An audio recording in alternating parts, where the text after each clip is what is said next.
guys, Antonia here from Voodoo Molly Vintage. I'm about to start painting this really large old mirror that I've got here. Actually, it's not old, it's new, but I'm going to make it look old. And I'm going to do it with some vintage paint, and I'm going to do a technique where I'm going to start layering the vintage paint quite roughly with a sort of a dry brush type of effect. I'm going to show you the step-by-step way I'm doing it. Perhaps you can follow along at home with me as well. So I'm going to be using vintage paint toasted almond. So you want a really light touch for this.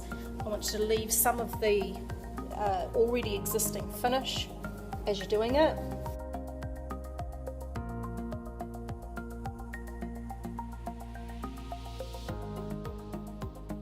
I'm going to put a tiny bit of retro blue on this next layer, and I'm only going to do this in a few spots because I just want a tiny fleck of colour just to peek through in just a few areas. But really light touch is what you're doing, and not to be scared of putting it on.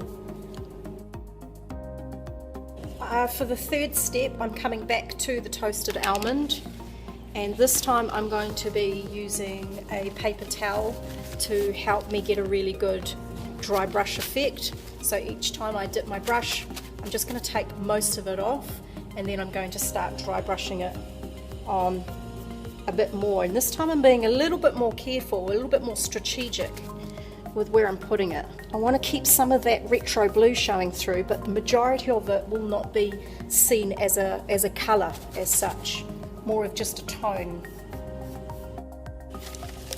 For these corners, I'm going to use a bit of paper just to get a really nice join. So I'm just going to gently sand some of these edges through. I'm doing this on a slight angle motion. The next step I'm going to do is to give it a final clear coat, but I want the clear coat to be slightly tinted as well. I've put in a tablespoon of water into this cup already, and now I'm going to put about a tablespoon of the vintage clear coat in that as well. And I'm also going to put a tablespoon of vintage cream. It's sort of like a glaze actually. If you've worked with glazes before, you'll know what I mean.